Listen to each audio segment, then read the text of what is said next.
लोकसभा चुनाव की तारीखों की घोषणा की जा चुकी है।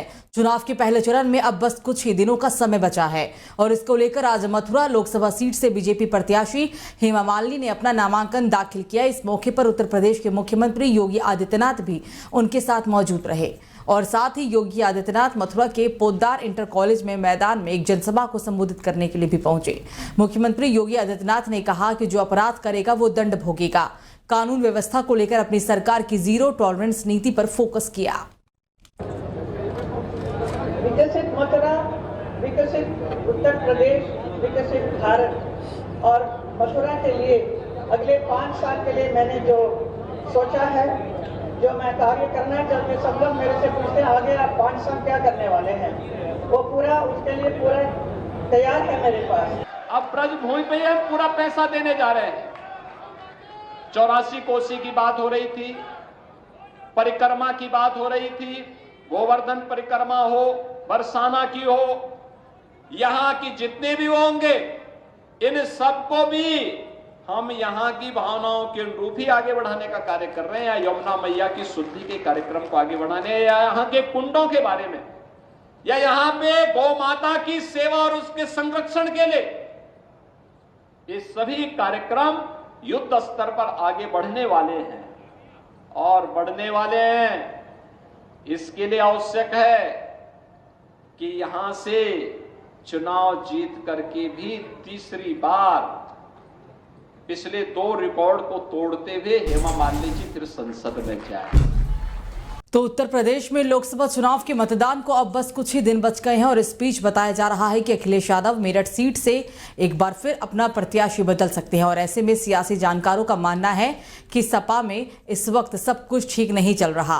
अब अखिलेश यादव के इस फैसलों को लेकर राष्ट्रीय लोकदल के मुखिया और राज्यसभा सांसद जयंत चौधरी ने निशाना साधा। जयंत चौधरी ने सोशल मीडिया एक्स पर पोस्ट करते हुए लिखा कि सपा अध्यक्ष और उनके पार्टी पर उन्होंने हमला बोला और लिखा है कि विपक्ष में किस्मत वालों को ही कुछ घंटों के लिए लोकसभा प्रत्याशी का टिकट मिलता है और जिनका टिकट नहीं कटा उनका नसीब। गौरतलब है कि लोकसभा चुनाव की तारीखों के ऐलान होने के बाद से ही यूपी के कई सीटों पर सपा अपने प्रत्याशी लगातार बदलती हुई दिख रही है और अब मुरादाबाद के बाद मेरठ सीट पर सपा ने फिर से अपना प्रत्याशी बदल दिया है।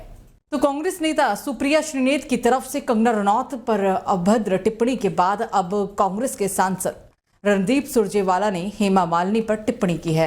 सुरजेवाला के बयान पर अब घमासान मच गया है। कंगना रनौत ने भी सुरजेवाला के बयान का वीडियो शेयर किया और कांग्रेस पार्टी पर हमला बोला। वहीं हेमा मालिनी ने भी सुरजेवाला के बयान पर अपनी प्रतिक्रिया दी।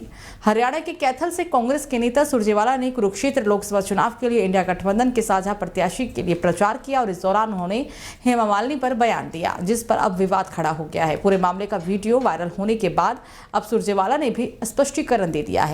कांग्रेस के वरिष्ठ नेता और राज्यसभा सांसद सुरजेवाला ने कैथल के गांव फरल में एक जनसभा को संबोधित करते हुए कहा कि बीजेपी के आईटी सेल को काट छाट कर तोड़ मरोड़ कर बीजेपी फर्जी झूठे बातें फैलाने की आदत सी बन गई है ताकि वो हर रोज मोदी सरकार की युवा विरोधी, किसान विरोधी, गरीब विरोधी नीतियों, विफलताओं और भारत के संविधान को खत्म करने की साजिश से देश का ध्यान भटका सके।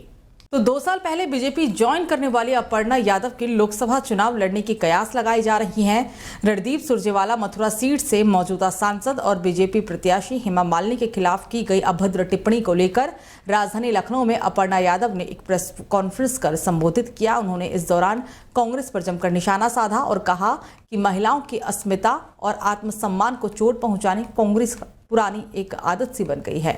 महिलाओं का अपमान करना कांग्रेस के डीएनए में है। बीजेपी नारी का सम्मान करती है, महिलाओं को सशक्त करती है। कांग्रेस नेता महिलाओं को लेकर अपमानजनक टिप्पणी कर रहे हैं। हेमा मालिनी पर रणदीप सुरजेवाला की टिप्पणी निंदनीय है। चुनाव आयोग से अपील है कि इनकी टिप्पणी का संज्ञान लेते हुए कार्रवाई हो। हमारे आदरणीय प्रधानमंत्री श्री नरेंद्र मोदी जी जहां नारी शक्ति के सम्मान को लेकर पूरे देश में सकारात्मक अभियान चला रहे हैं, देश के गौरव को बढ़ाने की दिशा में काम कर रहे हैं, महिलाओं को सम्मानित कर रहे हैं, वहीं दूसरी ओर कांग्रेस के नेता महिलाओं को लेकर बुरी और अपमानजनक बर्ताव, पार्टी की सोच को बता रहा है कि वो लगातार किस प्रकार की अपमानित टिप्पणियां कर रहे हैं। महिलाओं का अपमान करना कांग्रेस की डीएनए में है। मथुरा में कांग्रेस की ही नेता प्रियंका चतुर्वेदी को भी अपनी अस्मिता को और मान सम्मान को बचाने के लिए कांग्रेस छोड़नी पड़ गई थी।